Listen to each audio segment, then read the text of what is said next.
আমি 10 পয়সা দিয়া, একেবারে কসম আল্লাহর, আমার পুরা মনে আছে, আমি 10 পয়সা দিয়া 3টা সুপার বিস্কুট, এই পয়সাওয়ালা যে বিস্কুট, ছোট ছোট সুপার বিস্কুট না, বিস্কুট, এই 10 পয়সা দিয়া 3টা সুপার বিস্কুট আমারে দোকানদারে দিছে। আমি ওই 3টা বিস্কুট পানি ভিজাইয়া খাইয়া এরপরে পড়তে গেছি। তো সেই অভাবের সংসারে বাপ আমগরে বড় করছে। আজ যখন আমরা 5 ভাই, আমাদের আলাদা বাড়ি আছে, ঘর আছে, আজ অনেক টাকা আছে, অনেক টাকা। আজ যদি বাপ থাকতো তো 10টা মুরগি যদি একলগে জবাই করে পারতাম, খাওয়াইতাম, কোনো অসুবিধা হইতো না আমার। আজ তো আমার সব আছে, আজ তো আমার অনেক টাকা আছে বাপ, কিন্তু আমার বাপ তো নাই। বাপ আমার 2015 সালেই কবরে চলে গেছে। তাইলে বন্ধু, দুনিয়া শেষ করা যায় না, দুনিয়া ভোগ করা যায় না দোস্ত। হায়াত নষ্ট না করা, জিন্দেগি নষ্ট না করা। প্রত্যেকের কাছে অনুরোধ করলাম, ওমা হাদিহিল হায়াতুদ দুনিয়া ইল্লা লাহবু ওয়া লাইব ওয়া ইন্নাদ দারাল আখিরাতা লাহিয়াল হায়াওয়ান লাউ কানু ইয়ালামুন। আল্লাহ বলে, বান্দা শোনো, দুনিয়ার জীবন শুধুই তামাশা, শুধুই খেলাধুলা। ওয়া ইন্নাদ দারাল আখিরাতা লাহিয়াল হায়াওয়ান, আখিরাতের ঘর, জান্নাতের ঘর বান্দা, সেটাই কেবল জীবন, সেটাই কেবল বেঁচে থাকা। লাউ কানু ইয়ালামুন, যদি তুমি বুঝতে, যদি বুঝতে। ছেলেরা, হায়াত নষ্ট করে দিও না বাপ। কাজে লাগাইলেও যৌবন শেষ হয়ে যাবে, কাজে না লাগাইলেও যৌবন শেষ হয়ে যায়। ছোট বড় সবার কাছে আমার অনুরোধ হলো, আপনারা হাতে ধরা যেই মোবাইলগুলো, এগুলো নামায়া ফেলেন, এতে আপনাদের শুনতে ভালো হবে। ওই যে যাদের হাতে ধরা মোবাইল, এটা ভাই নামায় ফেলেন, দেখবেন ভালো হবে। আমি বললাম, উপকার পাবে। হাতে ধরে মোবাইল রেকর্ড করলে বয়ান শোনা হয় না, বোঝা হয় না, কলিজায় ঢোকে না। মোবাইলে জমা হয় কিন্তু দিলে জমা হয় না। আর মোবাইলে যদি 50,000 ওয়াজও থাকে, আমার জীবনে যদি কোনো পরিবর্তন না থাকে, তো এই মোবাইলের ওয়াজ দিয়ে কি হবে? ফায়দা কি এতে? বাংলাদেশের সমস্ত বক্তার সাথে আমার একটা ছবি আছে, এতে করে হাসরের ময়দানে তো আমার কোনো বিচার হবে না, ঠিক না? কি বিচার হবে? এত বড় ভালো মানুষের বিচার কি? হ্যাঁ বলেন, মানে এটা আপনাদের বিবেকে কি বলে ভাই? নওজোয়ান ভাই তোমরাই বলো। সমস্ত হুজুরদের সাথে আমার একটা ছবি আছে, তো এতে করে আমার ফায়দা কি? আমার কোনো বিচার আচার, আমার হিসাবপত্র হবে না। তাহলে এই সহজ কথাটা, একদম স্বাভাবিক একটা কথা যদি আমরা না বুঝি, কি অর্থ আছে এটা? কি অর্থ আছে? এই জন্য বাপ, দয়া করে, প্রচণ্ড ঠান্ডা, কুয়াশা, এই বসে থাকা অনেক কষ্টকর, আমি জানি। নিচে বসা কঠিন, ঠান্ডার মধ্যে বসে থাকা কষ্টকর। তো এই বসে থাকার বরকতে কষ্ট করলাম, বিনিময়ে আমার কোনো পরিবর্তন হলো না, ন্যূনতম হৃদয়ে কোনো অনুভূতি জাগলো না, বিবেক নড়াচড়া করলো না। কি হলো লাভ? কি ফায়দা হলো? আমি সব সময় বলি, প্রত্যেক দিন এই কথাটা বলি, যে বক্তা তো বদলাইলো অনেক, আমি বদলাইলাম কিনা এটা তো দেখা উচিত। আমার ভাই হজরত মৌলানা সালাউদ্দিন নয়নপুরী, আমার পরিচিত মানুষ, মহব্বতের মানুষ, আমগরে অনেক মহব্বত করে। এখানে আরো অনেক ওলামায়ে কেরাম। এখন বক্তা তো বদলাইলো, আসরের পরে একজন, মাগরিবের পরে একজন, এশার পরে 2 জন, 4 জন 5 জন বক্তা, কিন্তু আমি বদলাইলাম কোথায়? আপনার আমার জিন্দেগি বদলাবে কখন সেটা বলেন। 1 মাসে মনে করেন একজন, এটা স্বাভাবিক হিসাব যে আমি 10টা ওয়াজ শুনছি, আপনারা কেউ মনে করেন তাহলে কমপক্ষে যদি 3 জন বক্তা ওয়াজ করে থাকে তাহলে 10টা ওয়াজে 30 জন বক্তা, ঠিক না? তাহলে বক্তা তো বদলাইলো 30 জন, আমনে বদলাইছেন কদ্দুর এটা কোন? তাইলে আপনার বিড়িখানা ছাড়বেন কোন বছর? চাচা বলেন না, আপনারে ধরেন না আরো কোন হুজুর আইনা কইলে আপনি বুঝবেন যে এটা গুনাহ? বলেন। চা দোকানে টেলিভিশন দেখা, নর্তকীর নাচ দেখা, এই 60 বছর 70 বছর বয়সে এখনো যারা দেখেন এই অসভ্য অভ্যাস কোন দিন ছাড়বেন? এমন জঘন্য, এমন অসভ্য মানসিকতা, এমন বেহায়া নির্লজ্জ মানুষ, এতটা বয়স 60 বছর, 60 বছরে কত রাত, কত দিন, কত আলো, কত অন্ধকার, কত রোদ বৃষ্টি দেখলেন, কত মানুষের জানাজা পড়লেন, কত লাশ দাফন করলেন, কত অ্যাক্সিডেন্ট দেখলেন, কত বিপদ দেখলেন। এত কিছু দেখার পরেও আপনার কলজাটার ভিতরে আখিরাতের ভয়, কবরের ভয়, টেলিভিশনের নাচ গান দেখার প্রতি ঘৃণা আজও তৈরি হয় নাই। আপনি তো বড় শক্ত মানুষ। বলেন ইনসাফ কি বলে? ইনসাফ কি বলে? আফসোসের ব্যাপার। এজন্য আমি বদলাবো কোন দিন সেটা তো দেখার কথা। 20 বছর ধরে, 20 বছর ধরে যার ঘরে রঙিন টেলিভিশন চলতেছে, বউ বাচ্চা ছেলে মেয়ে প্রতিদিন নাচ গান নাটক সিনেমা দেখে বাপ, আপনি চাচা বাবা অভিভাবক, আপনারা আল্লাহর দোহাই দিয়া বলেন আর কত বছর পরে আপনার মনে পড়বে, বুঝবেন যে এটা গুনাহ? বলেন মানে আর কি দিয়া বললে? আল্লাহর কোরআন থেকে বলা হয়েছে, রাসূলুল্লাহ সাল্লাল্লাহু আলাইহি সাল্লামের হাদিস থেকে বলা হইল, এত উলামায়ে কেরাম বলল, এরপরে আর কি বললে, কোনখান থেকে বললে আপনি বুঝবেন এটা গুনাহ? ইস্তাফতি কলবাক, এই আল্লাহর বান্দা নিজের দিলকে প্রশ্ন করে বলেন। কেউ কাউরে কিছু বললেন না, আমারটাই শুনেন, শুধু নিজেরা মন্তব্য করেন না। এটা ইনসাফের সাথে বলে। যুবক ভাই তোমরা যারা আছো, খোদার 365 দিন, 1 বছর, যার কপালে কোনোদিন ফজরের নামাজের সেজদা নাই, কোনোদিন ফজরের নামাজ পড়লা না, তুমি জানো না ফজরের নামাজের ওয়াক্ত হয় কখন, তুমি জানো আর মুসলমান হবে কোন দিন?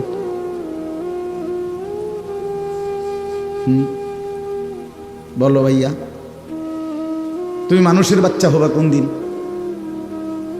যার কপালে সেজদা নাই, আমার তো তারে মানুষের বাচ্চা মনে হয় না। কোরআনুল কারীমে আল্লাহ তাআলা জানোয়ার বলছে যে মানুষগুলোকে, সে না হইলে কে হবে? তাহলে কারে বলতে চাইছে? 365 দিতে 1 বছর, 5 বছরে 10 বছরে কোনোদিন বলতে পারবে না ফজরের ওয়াক্ত হয় কখন। এমন ডাকাত, এমন পাষাণ, এমন জালেম এখানে নাই? তো তুমি কোন দিন বুঝবা? বলেন কোন দিন অনুভব হবে? আর কোন হুজুর বললে, আল্লাহর কিতাব কোরআন ছাড়া আর কোথার থেকে বললে আপনি বুঝবেন? এই জন্য আমার বাপ,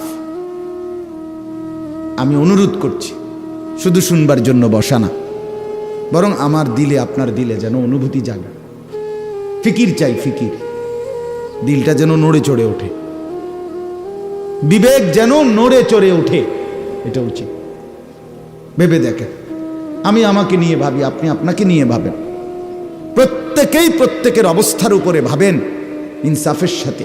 যুবক ভাই তোমরাও ভাবো, মুরব্বী চাচা আপনারাও ভাবেন, পর্দার আড়ালের মা বোন 20 বছর ধরে বেপর্দা চলেন, আজকে 10 বছর ধরে আপনি গোসল করেন যেই জায়গায়, রাস্তার মানুষ আপনারে দেখে আসতে যাইতে, আমনের মতো বেহায়া নির্লজ্জ মহিলা যে গোসল করে কেমনে পর্দার আড়ালে, এ কথাটুকুও বোঝেন না, আপনি মুসলমানের বেডি হইলেন কেমনে?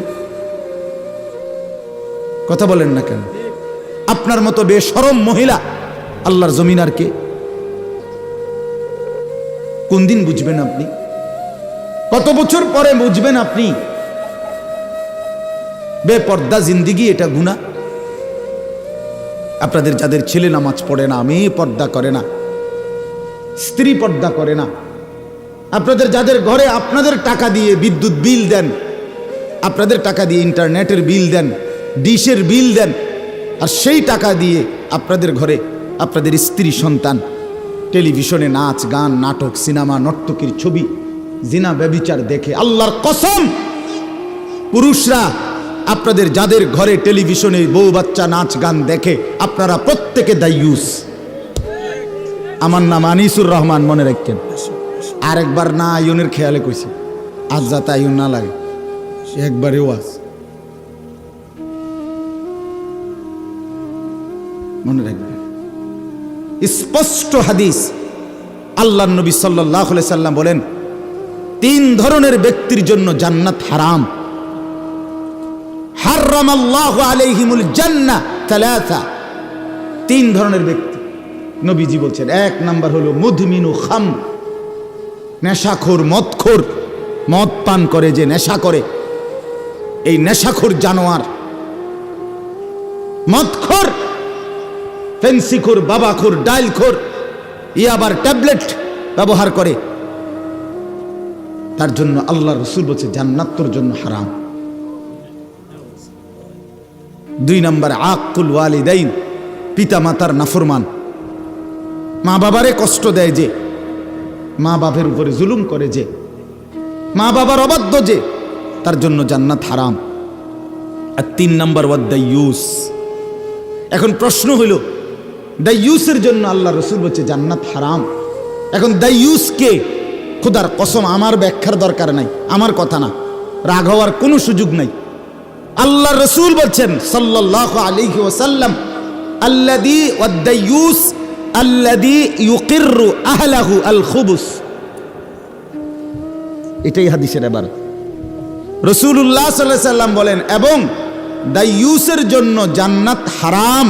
আর দাইয়ুস বলে যে তার পরিবারের স্ত্রী সন্তানের জন্য গুনাহ, নাফরমানি, খাবাসাত, জঘন্যতা, অশ্লীলতা, বেহায়াপনা, অসভ্যতাকে স্বীকৃতি দেয়, মেনে নেয়, তারে বলে দাইয়ুস, তার জন্য জান্নাত হারাম। হ আকার হা, অন্ত্যেষ্টিয়র আকার ম, হারাম। বানান করে কইছে, আবার যদি কেউ বানান না পারে, আল্লাহ বানান করে কইছে।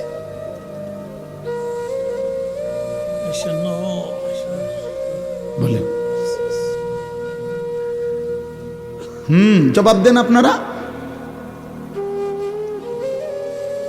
ঘরে 10 বছর ধরে টেলিভিশন চলে, আপনার কলিজার মধ্যে কোনো নড়াচড়া নাই, আপনি এটারে কিছুই মনে করেন না। কিতা ঘটনা কিতা? হ্যাঁ, আপনি কি ভাবতেছেন? জান্নাত মামুর বাড়ি মনে করে ফেলছেন? এটা হাসরের মাঠ, এটা নানার বাড়ি, শ্বশুর বাড়ি না। বাপ রব্বি লা তুখজিনি ইয়াওমা ইউবআসুন ইয়াওমা লা ইয়ানফাউ মালুন ওয়ালা বানুন। ইব্রাহিম আলাইহিস সালামের মতো নবী, আল্লাহর বন্ধু নবী, আল্লাহর খলিল নবী, খোদার কসম বাপ, কোরআনুল কারীমের আয়াত। ইব্রাহিম আলাইহিস সালামের মতো নবী দুনিয়ায় থাকতে আল্লাহর কাছে দোয়া করেছিলেন, রব্বুল আলামিন লা তুখজিনি ইয়াওমা ইউবআসুন। আল্লাহ, আমি জানি আপনার খলিল, আমি জানি আমি আপনার বন্ধু, তবু আমার হাসরের ময়দানকে ভয় হয়।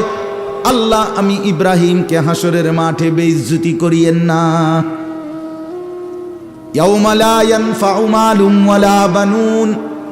আল্লাহ, যেদিন স্ত্রী সন্তান মাল সম্পদ কোনো কিছুই কাজে আসবে না, সেদিন আমি ইব্রাহিমকে বেইজ্জতি করবেন না। আমার বাপ ইব্রাহিমের মতো নবী বলতেছে, আল্লাহ হাসরের ময়দানকে আমার ভয় হয়।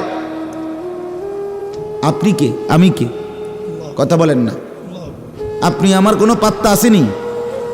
হ্যাঁ, রাসূলুল্লাহ সাল্লাল্লাহু আলাইহি সাল্লাম পরিষ্কার বলছে, ইব্রাহিম আলাইহিস সালাম ওনার ছেলে ইসমাঈলকে দেখবে হাসরের ময়দানে, ওই যে দেখা যায়। আল্লাহর নবী বলেন, কসম উম্মত, ইব্রাহিমের মতো নবী একবারও ইসমাঈলকে হাসরের ময়দানে ডাকবে না, বরং বলবে ইয়া রব্বি নফসি নফসি, আল্লাহ আমাকে বাঁচান আমাকে। ইসমাঈল তারটা সে বুঝো। ইয়াকুব নবী, রাসূলুল্লাহ সাল্লাল্লাহু আলাইহি সাল্লাম বলেন, ইয়াকুব নবী ইউসুফকে দেখবে হাসরের ময়দানে। এই যে দেখা যায় ইউসুফ, এটা সেই ছেলে ইউসুফ। কোরআনুল কারীমের মধ্যে আছে 40 বছর টানা, এক টানা 40 বছর যেই সন্তানের বিরহে কাঁদতে কাঁদতে ইয়াকুব নবী ওয়াবিয়াদ্দাত আইনাহু মিনাল হুজনি ফাহুয়া কাযীম। ইয়াকুব আলাইহিস সালাম ইউসুফের বিরহে 40টা বছর কাঁদতে কাঁদতে দুই চোখ অন্ধ হয়ে সাদা হয়ে গেছে। ওয়াবিয়াদ্দাত, সাদা হয়ে গেছে, দুইটা চোখ সাদা হয়ে গেছে। সেই ছেলে ইউসুফকে ইয়াকুব নবী হাসরের ময়দানে দেখার পরেও আল্লাহর নবী সাল্লাল্লাহু আলাইহি সাল্লাম বলেন, একবারের জন্য ইউসুফকে ডাকবেন, বরং সেই ইয়াকুব নবীও বলবে ইয়া রব্বি নফসি নফসি, মাওলা আজ হাসরের ময়দানে শুধু আমাকে বাঁচাইতে চাই। ইয়া আইয়ুহান নাস ইত্তাকু রাব্বাকুম ইন্না জালজালাতাস সাআতি শাইউন আযীম। রব্বুল আলামিন বলেন, হে মানুষ, তোমরা সকলেই তোমাদের রব আল্লাহকেই ভয় করো। ইন্না জালজালাতাস সাআতি শাইউন আযীম। আল্লাহ বলে, আমার বান্দারা মনে রেখো, কিয়ামতের ভূমিকম্প বড়ই ভয়ানক হবে বান্দা। ইসরাফিল ফু দিবে আর জমিনে ভূমিকম্প শুরু হবে। সেই ভূমিকম্প একদিক শুধু নড়বে না, এক পাশ শুধু নড়বে না, আমার সৃষ্টির পুরা জমিন একসাথে নড়বে, একসাথে ভূমিকম্প শুরু হবে। ইয়াউমা তারাউনাহা তাদহালু কুল্লু মুরদিআতিন আম্মা আরদাত। রব্বুল আলামিন বলেন, জমিনে ইসরাফিলের ফু দিলে, কিয়ামতের ভূমিকম্প যখন শুরু হবে, সেই অবস্থায় যে মা তার বাচ্চাকে দুধ পান করাইতেছিল, কলিজার টুকরা কোলের সন্তান, মা বড় যত্ন করে বুকের দুধ খাওয়াচ্ছিল, আল্লাহ পাক বলে জমিনের ভূমিকম্প শুরু হবে, সেই মা তার দুধের বাচ্চাকে ছুঁড়ে ফেলে দিয়ে পাগলের মতো দৌড়তে শুরু করবে।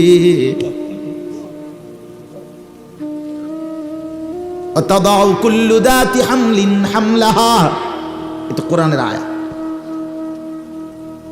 অতাদাউ কুল্লু দাতি হামলিন হামলাহা। রব্বুল আলামিন বলে, যেই মা 9টা মাস টানা গর্ভের সন্তান ধারণ করেছিল, এখন বাচ্চা প্রসব হওয়ার মুহূর্ত, আগামী 10 ঘন্টা 2 ঘন্টা 6 ঘন্টা পরে হয়তো বাচ্চাটা প্রসব হবে, এই মুখোমুখি ঠিক এই মুহূর্তে ইসরাফিল ফু দিবে, আমার জমিন কেঁপে উঠবে, ভূমিকম্প শুরু হবে কিয়ামতের। আল্লাহর কসম বাপ রব্বুল আলামিন বলে, গর্ভবতী মা এভাবে দৌড়বে, পেটের বাচ্চা নিজে নিজেই খালাস হয়ে পড়ে যাবে, মা ফিরেও তাকাবে না, ছেলে হলো না মেয়ে হলো, বেঁচে রইল না মরে রইল। তারান নাসা সুকারা, আল্লাহ বলেন এভাবে সব মানুষ মাতালের মতো দৌড়বে। ওমা হুম বিসুকারা, কিন্তু আল্লাহ বলে কেউ আজ মাতাল নয়, কেউ পাগল হয় নাই। ওয়ালাকিন্না আযাবাল্লাহি শাদীদ, সবাই বুঝে ফেলবে আজকে আর আল্লাহর আযাব, এখান থেকে আর পরিত্রাণ পাওয়ার সুযোগ নাই। আজ সবাই বুঝো। ফাইদা বারিকাল বাসার وخسف القمر وجمع الشمس والقمر يقول الإنسان يومئذ أين المفر। আল্লাহ বলে, চোখে ধাঁধা লেগে যাবে বাপ। ইসরাফিল ফু দিবে, জমিনের কাঁপ উঠবে, আর মানুষের চোখ ধাঁধা লাগবে কেন? ভেলকি লেগে যাবে কেন? চোখের সামনে আসমান ভেঙে পড়বে, চাঁদ খসে পড়বে, সূর্য খসে পড়বে, তারকারাজি খসে পড়বে, পাহাড় উঠতে থাকবে, জমিন রেজা রেজা পাউডার পাউডার হয়ে যাবে, সাগর খাল নদীর পানিগুলো উঠতে থাকবে জলীয় বাষ্পের মতো, টকবক করে উতরাইতে উতরাইতে উড়ে যাবে। এই অবস্থা দেখে যেদিকে তাকাবে মানুষ ভেলকি লেগে যাবে, হায় হায় এটা কি হচ্ছে, এটা কি হচ্ছে, ওইটা কি হচ্ছে। খোদার কসম, কোরআনে আল্লাহ বলে এক মানুষ আরেক মানুষকে দৌড়তে দৌড়তে বলবে আইনাল মাফার, ভাইয়া পালাবো কোথায়, আশ্রয় কোথায়, দাঁড়াবো কোথায়, নিরাপত্তা কোথায়। আর শাজিম থেকে আল্লাহ বলবেন কাল্লা লা ওয়াজার, না বান্দা আজ আর কোথাও ঠিকানা নাই। কাল্লা লা ওয়াজার, আজ আর কোথাও আশ্রয় না বান্দা। ইলা রব্বিকা ইয়াউমা ইদিনিল মুস্তাকার, আজ শুধুই আশ্রয়ে তোমার রব আল্লাহর নিকট। কার নিকট বলেন? আল্লাহর নিকট। ইউনাব্বাউল ইনসানু ইয়াউমা ইদিন বিমা কদ্দামা ওয়া আখার।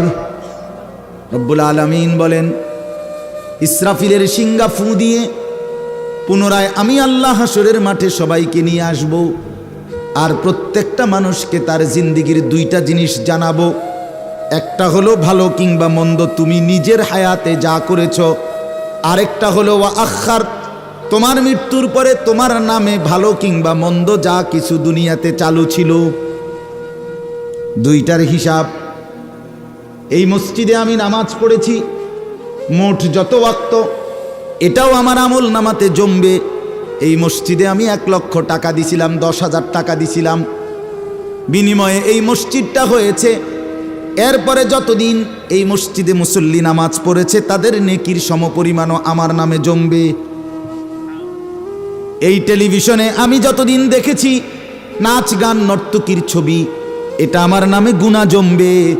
আল্লাহর কসম বাপ, আমার মৃত্যুর পরে স্ত্রী সন্তান ছেলে মেয়ে আমার ঘরে যেই রঙিন টেলিভিশনে নাচ গান যত বছর ধরে দেখেছিল, আল্লাহর কসম বাপ, সমস্ত গুনার 100 সমান আমার আমল নামার মধ্যে জমা হবে। 100 মিসলু আসামে মান তাবিআহু, অর্ধেক অর্ধেক। মিসলু মানে সমান সমান সমান। লা ইয়ানকুসু যালিকা মিন আসামিহিম শাইআ, এক বিন্দু গুনাহ নাফরমান যে করছে তারও কমাবে না, যে ব্যবস্থাপনা করেছে তারও কমবে না। অপেক্ষা করে আপনি নিশ্চিন্ত থাকেন। আপনার টাকা দিয়া কিনা টেলিভিশন আপনার মৃত্যুর পরে তারা ছেলে মেয়ে স্ত্রী সন্তান দেখবে, অথচ আপনার নামে কোনো কিছু জমা হবে না। না না, তারা কি এত বড় অকৃতজ্ঞ নাকি? তারা বলবে আমনে আব্বা নিশ্চিন্তে কবরে যান, আমরা পাঠামু আপনার নামে গুনাহ, আপনি টেনশন করেন কেন? আপনি আমগো বাপ না, আপনি কোনো চিন্তা করেন, কোনো চিন্তা।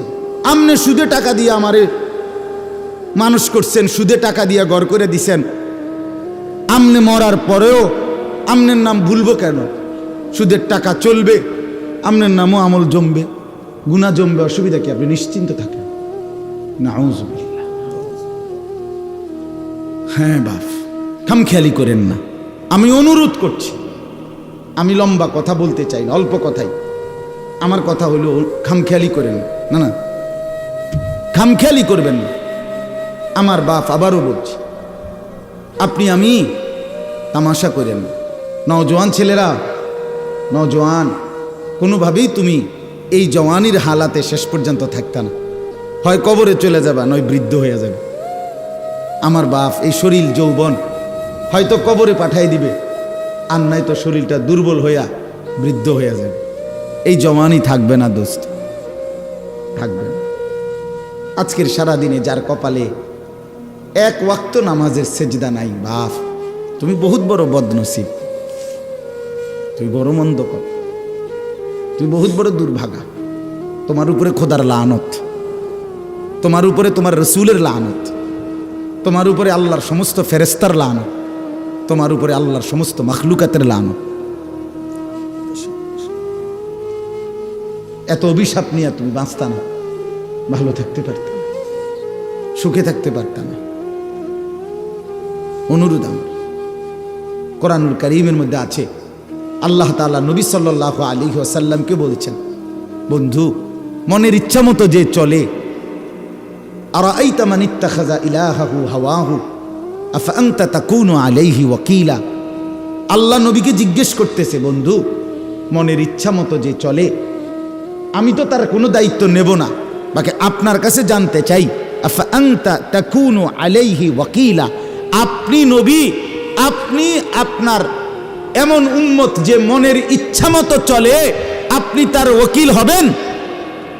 আল্লাহ জানতে চাইছে। আপনি দায়িত্ব নিবেন নি কোন? আমি নিতাম না, সাফ কথা। আমাকে সেজদা করে নাই এমন নাফরমানের দায়িত্ব আমি নেব না, আপনি নেবেন কিনা কোন? তো নবী কি বলবে? হ আমি নেব। হ্যাঁ এ কথা রাসূলুল্লাহ সাল্লাল্লাহু আলাইহি ওয়াসাল্লাম বলবে যে আল্লাহ, যে আমনের দুশ্মন সে আমার বন্ধু। তাইলে তাইলে আহা, এজন্য দোস্ত আল্লাহর পাক ডাইরেক্ট বলছে, আফা আনতা তাকুনু আলাইহি ওয়াকিলা, বন্ধু মনের ইচ্ছা মতো যে চলে, আমি দায়িত্ব নেব না, আপনি নেবেন কিনা বলেন? আপনি ওকিল হবেন কিনা? ওয়াকিল। এরপরে আল্লাহ বলছে, আম তাহসাবু আন্না আকসারাহুম ইয়াসমাউনা আও ইয়াকিলুন। আল্লাহর দোহাই ছেলেরা আমার এই কথা শোনো, এই একটা আয়াতের শব্দ তরজমা মনোযোগ দিয়ে শোনো বন্ধু। রাসূল বলছে, আল্লাহ নবীকে বলছে, বন্ধু মনের ইচ্ছা মতো চলে, নামাজ নাই, রোজা নাই, বন্দিগি নাই, আল্লাহ নাই, আখিরাত নাই, কোরআন নাই, সুন্নাহ নাই, মনে যা চায় গুনাহ আর নাফরমানির মতো যে চলে, আপনি হয়তো ভাবতে পারেন সে কিছু শুনে অথবা কিছু বুঝে। আল্লাহ বলে, বন্ধু আমি বলতেছি, ইনহুম ইল্লা কাল আনআম, এটা আর কিছু নয়, আর কিছু নয়, শুধুই জানোয়ার, শুধুই জানোয়ার, শুধুই জানোয়ার, শুধুই জানোয়ার। ইনহুম ইল্লা কাল আনআম। নফি ইস্তিসনা আরবি ভাষার গ্রামারের নিয়ম হইল নফি ইস্তিসনা তাকিদ বুঝায়। আর কিছু নয়, আর কিছু নয়, শুধুই জানোয়ার, এটাই তর্জমা। অর্থ এমনি কইতেই, বালহুম আদাল্লু সাবিলা। আল্লাহ বলে, না বন্ধু জিদ তো আমার কমল না। আল্লাহ বলে, বন্ধু রাগ তো আমার কমে নাই। আরে জানোয়ার বলে আমার আল্লাহর রাগ কমে নাই। আল্লাহ বলে, না বন্ধু না, এটা জানোয়ারও না, এটা জানোয়ারের চাইতো নিকৃষ্ট পথহারা। এটা কুত্তাও না, শুয়োরও না, এটা গরুও না, ছাগলও না, এটা কি কুত্তাও না, না না না, এর চাইতো পথহারা। এক কুকুর যদি কেউ লাঠি আলগি দেয়, তাহলে সেই কুকুর বুঝে আমারে মারবে, আমার ক্ষতি হবে, দৌড় মারে। আর মানুষ নামের এই জানোয়ার ঘন্টার পর ঘন্টা মোবাইলে উলঙ্গ ছবি দেখে, নর্তকীর নাচ দেখে, এক ওয়াক্ত নামাজ পড়ে না, একটা টাকা হারাম হালাল উপার্জন করে না, স্ত্রী পর্দা করে না, ছেলে নামাজ পড়ে না, মেয়ে পর্দা করে না, সারাদিন দুনিয়ার অবৈধ উপার্জন নিয়ে পড়ে থাকে। তার মানে এই সবগুলো গুনাহ যে তাকে জাহান্নামের ধাউ ধাউ আগুনে জ্বালাবে, এই জানোয়ার এটাও বোঝে না। এ তো কুত্তার তুনু খারাপ, এ তো কুকুরের চাইতেও খারাপ। কুকুর তো লাঠি আলগি দিলে বোঝে যে আমার মারবো, এই জন্য দৌড় মারে। বাল হুম আদাল্লু সাবিলা। আল্লাহ তাআলা বলে, বরং সে তার চাইতেও বেশি নিকৃষ্ট পথ হারা। আল্লাহ আমাদেরকে মাফ করে দেন। আমার ভাই, শক্ত কথা বলছি শুধু এই কারণে, দিল জাগাইতে চাইছি, নইলে আমার কোনো কারোর সাথে কাজ্জা হয়েছে না, এনে বলে আইয়ে একটা মারামারি হয়েছে, আজ যা সুযোগ পাইছি মাইকে সুইরালাম। ব্যাপারটা এমন কিচ্ছু মনে করায় দেওয়া। কেন ভুলে যাব আল্লাহকে? কেন ভুলে যাব আল্লাহকে? কেন আখিরাত ভুলে যাব আমরা? আল্লাহকে কেন ভুলে যাওয়া? দুনিয়া আমাদেরকে কি দিল? নর্তকী আমাদেরকে কি দিল? গান, বাদ্য, নাটক, সিনেমা আমাদেরকে কি দিল?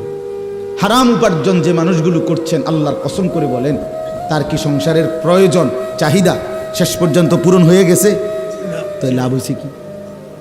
হালাল উপার্জন যে করে, তারও সংসারের অসংখ্য চাহিদা অপূর্ণ থেকে যায়, হারাম যে উপার্জন করে তারও থেকে যায়। দুনিয়া তো রাক্ষস, দুনিয়া তৃপ্ত হয় না। আমি প্রত্যেক দিন বলি, দুনিয়া কাউকে তৃপ্ত হতে দেয় না। দুনিয়া একটা রাক্ষসের নাম, যে রাক্ষস এতগুলো দিলেও গিলে ফেলে আবার মুখ খা করে, এর নাম দুনিয়া। দুনিয়া ছোট কম্বলের মতো, যে কম্বল নিচেরটা ঢাইকা দিলে উপরটা খালি হয়ে যায়, উপর অংশ ঢাকলে নিচের অংশ খালি হয়। রাসূলুল্লাহ সাল্লাল্লাহু আলাইহি ওয়াসাল্লাম বলেন, লা ইয়ামলাউ জাওফু ইবনু আদামা ইল্লা তুরাব। কবরের মাটিতে ঢুকা পর্যন্ত খোদার কসম নবী বলেন, বনি আদমের পেট ভরবে না। বনি আদম মানুষ তৃপ্ত হবে সেদিন, স্বস্তি পাবে সেদিন, স্থির হবে সেদিন যেদিন কবরে ঢুকবে। তার আগ পর্যন্ত কি নাই? তৃপ্তি নেই। দুনিয়া তৃপ্ত করে, দুনিয়া তৃপ্ত করে। হাত্তা ইদা আখাদাতিল আরদু যুখরুফাহা ওয়া যায়্যানাত ওয়া যান্না আহলুহা আন্নাহুম কাদিরুনা আলাইহা আতাহা আমরুনা লাইলান আও নাহারান ফাজআলনাহা হাসীদান কাআল্লাম তাগনা বিল আমস। সূরা ইউনূসের আয়াত। আল্লাহ বলেন, দুনিয়া কেমন জানো? এক কৃষক খেতে ধান ফলাইছিল, সারা খেতে সবুজ গাছ ভরে উঠছে। কৃষক খুব খুশি, এত সুন্দর ধান হইছে, সবুজ গাছ হইছে এবং সবগুলো ধান বের হইছে। কৃষক বসে বসে ধান ক্ষেতের পাশে দাঁড়াইয়া আগামী 2 বছরের 1 বছরের পরিকল্পনা লাভের করতেছে, যে এই ধানগুলো বিক্রি করে আল্লাহর রহমতে আশা করি লাখ 2 টাকা যদি মিল হয়, দোতলার কামড়া ধরমু, ফোলাগা বিদেশ পাঠামু, মেয়েটা বিয়ে দেবো, হ্যাঁ, অথবা 2টা রোম আর বাকি, 2টা রোম শেষ করমু। এইভাবে ভেবে সে তার প্ল্যান প্রোগ্রাম করতেছে। কিসের উপরে? সবুজ ধান গাছগুলোর উপরে তাকাইয়া। আল্লাহ বলেন, আতাহা আমরুনা লাইলান আও নাহারান। হঠাৎ এক রাতে অথবা সকালে এই লোকের অগোচরে আমি আল্লাহর পক্ষ থেকে হয়তো মুষলধারে প্রচণ্ড বৃষ্টি অথবা প্রচণ্ড ঝড়ো বাতাস অথবা যেই কোনো রকমের কোনো কিছু পোকা এই ক্ষেতের মধ্যে লাগছে। 1 ঘন্টায় 1 রাতে সকালবেলা আইসা সে দেখছে একদম মাটির সাথে মিশে গেছে ফসল। কাআল্লাম তাগনা বিল আমস, মনে হচ্ছিল যেন গতকালকে এখানে কিছুই ছিল। আল্লাহ বলে, ঠিক দুনিয়ার জীবন বান্দা এমন। 50 বছর পরিকল্পনা করে, কত কষ্ট, রক্ত পানি করে, রাত দিন হালাল হারাম বাজ বিচার করে নাই। কিসের আল্লাহ, কিসের নামাজ, কিসের রোজা, কিসের হালাল হারামের পার্থক্য? দুনিয়া শুধু 2 হাতে ছিঁড়া কামড়াইয়া দুনিয়া জোগাড় করছে। জোগাড় করার পরে এখন যখন সিদ্ধান্ত নিছে ভোগ করবে দুনিয়া, মালাকুল মউত আজরাইল আইসা বলছে, চাচা চলেন, যাওয়ার সময় হয়ে গেছে, যাওয়ার সময় হয়ে গেছে। হ্যাঁ, আমরা কিতাবে পড়ছি, দিল্লির একজন সম্রাট ছিল শের শাহ।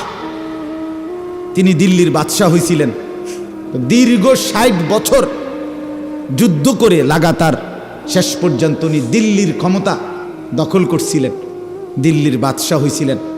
তখন ওনার বয়স হয়ে গেছে 70 ঊর্ধ্বে, যখন উনি দিল্লির মসনদে বসছেন। ইতিহাসের বক্তব্যে আছে, দিল্লির সম্রাট শের শাহ একদিন বলছিলেন এই অবস্থায় যে, হায়, আমার রাজত্বের সূর্য যখন উঠল, আমার হায়াতের সূর্য যখন ডুবতে শুরু করল। আমার রাজত্বের সূর্য তো উঠছে, আজ তো আমার ক্ষমতার অনেক কিছু হয়েছে, কিন্তু আমার হায়াতের সূর্য তো ডুবতে শুরু করছে। আমার তো আর এখন উপভোগ করার টাইম নেই। আমার বাপ হতে পারে কবরে পৌঁছায় দিবে, অথবা অসুস্থ, রোগ, বৃদ্ধ, দুর্বলতা অক্ষম করে দিবে। আমরা 5 ভাই 3 বোন 8 জন। আমার আব্বা 43 বছর এক মসজিদে ইমামতি করছে, একটা প্রাইমারি স্কুলের মাস্টারি করছে। 8 জন ভাই বোনকে অনেক কষ্ট কইরা অভাবের সংসারে আব্বা পড়ালেখা করাইয়া দিন শিখাইছে। অনেক কষ্ট হয়েছে বাপের, সেই স্মৃতি আমার পুরা মনে আছে। বাপ অভাবের সংসারে বাবার টানা হেসরাটা কেমন ছিল। 8টা ভাই বোন, পড়ালেখা করাইতে গিয়ে বাবার বুকটা মাটির সাথে লাগিয়ে গেছে। একটা গেঞ্জি দিয়েও বাবার জিন্দেগি চলছে। আমার একটা বয়ানের মধ্যে আছে, আমি একবার বলছিলাম, আমি ঈদের দিনেও আমার ঈদের পাঞ্জাবিটা সেলাই হয় নাই, ঈদের দিনও আমি দাঁড়াইয়াছিলাম টেইলারের সামনে। টেইলারের দোকানদার সেলাই করে দেওয়ার পর এরপরে আমি ঈদগাহে নামাজ পড়তে গেছি। ছোটবেলায় আমার ছোট ভাই 1 কেজি আটার টাকার থেকে আমার মা বলে দিছে 1 কেজি আটার টাকা দোকানদারে দিয়ে কইবি তোরে যেন 2 টাকার কম দেয় আটা, ওই 2টা টাকা যেন তোকে দেয়, সেই 2 টাকা দিয়া তুই কিছু খাইস। মা এইভাবে সংসারে ছোট ভাইরে টাকা দিছে। আমি 10 পয়সা দিয়া, একের কসম আল্লাহর আমার পুরা মনে আছে, আমি 10 পয়সা দিয়া 3টা সুপার বিস্কুট, এই পয়সাওয়ালা যে বিস্কুট ছোট ছোট সুপার বিস্কুট না বিস্কো বিস্কুট, এই 10 পয়সা দিয়া 3টা সুপার বিস্কুট আমারে দোকানদারে দিছে। আমি ওই 3টা বিস্কুট পানি ভিজাইয়া খাইয়া এরপরে পড়তে গেছি। তো সেই অভাবের সংসারে বাপ আমগরে বড় করছে। আজ যখন আমরা 5 ভাই, আমাদের আলাদা বাড়ি আছে, ঘর আছে, আজ অনেক টাকা আছে, অনেক টাকা। আজ যদি বাপ থাকতো তো 10টা মুরগি যদি একলগে জবাই করে পারতাম, খাওয়াইতাম, কোনো অসুবিধা হইতো না আমার। আজ তো আমার সব আছে, আজ তো আমার অনেক টাকা আছে বাপ, কিন্তু আমার বাপ তো নাই। বাপ আমার 2015 সালেই কবরে চলে গেছে। তাইলে বন্ধু, দুনিয়া শেষ করা যায় না, দুনিয়া ভোগ করা যায় না দোস্ত। হায়াত নষ্ট না করা, জিন্দেগি নষ্ট না করা। প্রত্যেকের কাছে অনুরোধ করলাম, ওমা হাদিহিল হায়াতুদ দুনিয়া ইল্লা লাহবু ওয়া লাইব ওয়া ইন্নাদ দারাল আখিরাতা লাহিয়াল হায়াওয়ান লাউ কানু ইয়ালামুন। আল্লাহ বলে, বান্দা শোনো, দুনিয়ার জীবন শুধুই তামাশা, শুধুই খেলাধুলা। ওয়া ইন্নাদ দারাল আখিরাতা লাহিয়াল হায়াওয়ান, আখিরাতের ঘর, জান্নাতের ঘর বান্দা, সেটাই কেবল জীবন, সেটাই কেবল বেঁচে থাকা। লাউ কানু ইয়ালামুন, যদি তুমি বুঝতে, যদি বুঝতে। ছেলেরা, হায়াত নষ্ট করে দিও না বাপ। কাজে লাগাইলেও যৌবন শেষ হয়ে যাবে, কাজে না লাগাইলেও যৌবন শেষ হয়ে যাবে। অমিনকুম মান ইউতাওয়াফা মিন ক্বাবল, আল্লাহর ওয়াদা বাপ, হায়াত নষ্ট করে দিও না। একটা মানুষ সুস্থ সবল মুসলমানের বাচ্চা, তুমি তাগড়া জওয়ান, তোমার দ্বারা পৃথিবী গড়বার কথা, তোমার দ্বারা দেশ করবার কথা। এই তোমরা যারা এখানে লেখছো শিকড়ের বন্ধন, করম আলীর বংশ, আমি শিকড়ের বন্ধন জিজ্ঞেস করতে চাই। শিকড় যে না ভুলে, সেই শিকড় চিনে, যাদের মাথার চুল বাবার মতো না, দাদার মতো না, ইসলামের মতো না, আলেম ওলামার মতো না, তোমার শিকড়ের সাথে কোনো সম্পর্ক নাই। মিথ্যাবাদী তুই বেটা।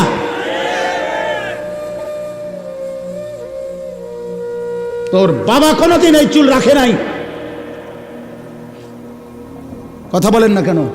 এটা শিকড়, তুমি শিকড় ছিঁড়ে ফেলছো। শিকড় কাগজে লিখলে হবে না, প্রমাণ করো তোমার শিকড়। তোমার দাদা দিন রাত, তোমার দাদা মোবাইলে উলঙ্গ ছবি দেখতো না? এই বেটা কথা কয় না কেন ছেলেরা? তোমার বাপ দিবানিশি মোবাইলে উলঙ্গ ছবি দেখতো, তো তুমি যে সারা দিন সারা রাত মোবাইলে উলঙ্গ ছবি দেখো, সারা দিন এটা টিফো, এটা নি শেকড়। কোথায় তোমার শেকড়? কই? আমার শেকড়ের বন্ধন আছে। আমার বাপকে দেখছি আজীবন পাঞ্জাবি গায়ে দিছে, আমি পাঞ্জাবি গায়ে দিই। আমার বাপ আজীবন টুপি মাথায় দিছে, আমার টুপি আছে। আমার বাপ আজীবন দাড়ি রাখছে, আমার দাড়ি আছে। আমার বাপ আজীবন মিসওয়াক করছে, আমার মিসওয়াক আছে। আমার বাপ আজীবন টয়লেট পেপার ব্যবহার করছে, আমার টয়লেট পেপার আছে। আমার বাপ আজীবন তসবি ব্যবহার করছে, আমার কাছে তসবি আছে, ওই যে তসবি এনে থুইলাম। আমার বাপ আজীবন আতর ব্যবহার করতেন, আমার কাছে আতর আছে। আমি শেকড়ের বন্ধন আছি আমার।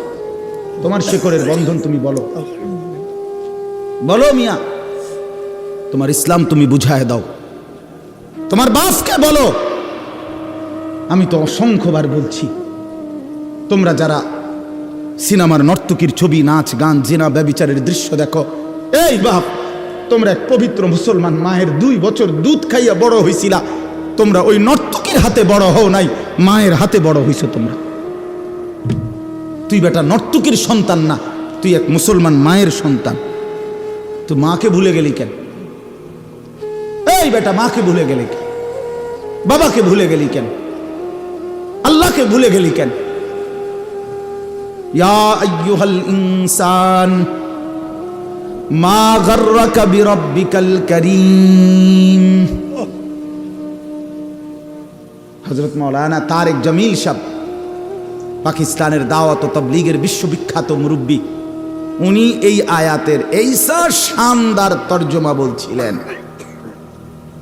উনি উদাহরণ দিছিলেন যে এক মা, এই যে এই ভাই, তো এক মা যদি তার সন্তানকে এইভাবে বুকের কাছে জড়ায় ধরা, মা যদি চোখের পানি ফেলে বলে, বাপ আজকে 6টা মাস মারে সারা কেমনে থাকলি রে বাপ।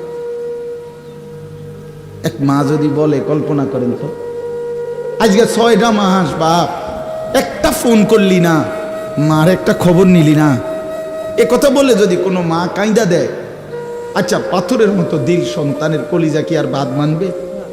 হ্যাঁ, হযরত মাওলানা তারেক জামিল সাহেব বলে, আল্লাহ যেন এরকম বুকে কাছেটাই না, মাথায় হাত বুলায়া আল্লাহ যেন বলে, আনিস আজ একটা বছর কোনো দিন আমার ফজরের নামাজে সেজদা দিয়ে না থাকতে পারলি কেমনে রে বাপ? কি জবাব? হ্যাঁ, আল্লাহ যদি বলে রাত 11টা বাজে ঘুম থেকে তুলে, আনিস আজকের সারাটা দিনে এক ওয়াক্ত নামাজ না পড়ে আমারে ভুলে কেমনে রে থাকতে পারলি, কি জবাব দিবা যুবক? কি বলবেন? ওই মা আপনারা যারা নামাজ পড়েন নাই, আপনারা কি বলবেন? বোন আপনারা যারা বেপর্দা, আপনারা কি বলবেন? মা গাররাকা বিরাব্বিকাল কারীম। আল্লাহ বলে, হে মানুষ, আমার মতো দয়ালু মেহেরবান মনিব থেকে কে তোমারে আলাদা করে দিল? আমার চাইতে ভালো কোথায় পাইলা? এত বড় আসমান দিয়ে যে মনিব আমি তোমাদেরকে লালন করছি, আমার চাইতে দয়ালু মনিব কই পাইলা? এত বড় জমিন, ওয়াস-সামাআ বানাইনাহা বিআইদিন ওয়া ইন্না লামুসিউন। আল্লাহ বলেন, বিস্তীর্ণ এই আসমান তো আমি আল্লাহ আমার নিজ কুদরতি হাতে বানিয়েছি।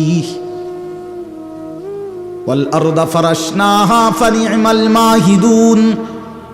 আল্লাহ বলে, পায়ের নিচের এই জমিন তো বান্দা আমি আল্লাহ নিজে বিছিয়ে দিয়েছি। কে বিছাইছে? বলেন সবাই। আসমান কে করেছে?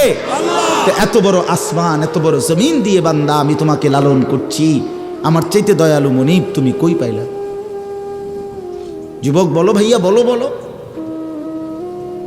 ওই হারামখোর বাবারা বলে, সুদের লেনদেন যারা করেন আল্লাহকে ছেড়ে দিলেন কেন?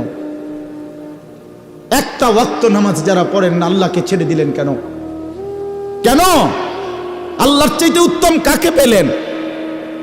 আল্লাযী খালাকাকা ফাসাওয়াকা ফাআদালাক। আল্লাহ বলে, তোকে বানিয়েছি আমি, তোকে সাজিয়েছি আমি, তোর দেহের অঙ্গ প্রত্যঙ্গ লাগাইছি আমি। তোর মাকে জিজ্ঞাসা কর, মা আমার নাক লাগাইছে যেদিন আপনি জানতেন কিনা, আমার হাত লাগাইছে যেদিন আপনি জানতেন কিনা? মা বলবে, না রে ফুত, আমি কিছুই জানতাম না, আমি শুধু জানতাম আমার গর্ভ, আমার পেটে সন্তান আছে, আমি এতটুকুই জানতাম। আল্লাহ বলে, মা তুই ঘুমা, তোর পেটে রাইখাই আমি আল্লাহ যথোপযুক্ত সময়ে তোর সন্তান গড়ে দিচ্ছি।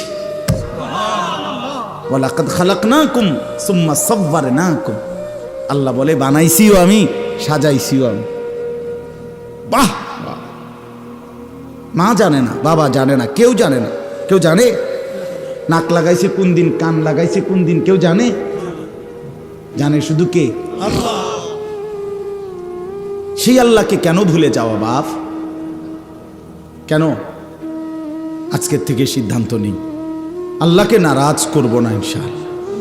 যুবক ভাই বলো না, নওজোয়ান বলো, এই চুল কাইটা ফেলো, চুল কাইটা ফেলো। বন্ধু মনে রাখো, এই চুল, এই সামনে ডানে বামে বড় চুল যাদের, আল্লাহর দোহাই, এই চুল থাকা অবস্থায় তুমি দাজ্জাল থেকে বাঁচতে পারবা না, তোমার ঈমান বাঁচবেন। একেবারে আল্লাহর কসম, আমি বন্ধু যদি বলো তোমার বুকে জড়াই এক ধরে কইতে আমি রাজি, তুমি বাঁচতে পারতাম। যদি এই চুল থাকা অবস্থায় দাজ্জাল বের হয় তুমি ঈমান বাঁচাইতে পারতাম। এই চুল থাকা অবস্থায় যদি তোমার ইমাম মাহাদি বের হয় তুমি উনার পক্ষে যাইতে পারতাম।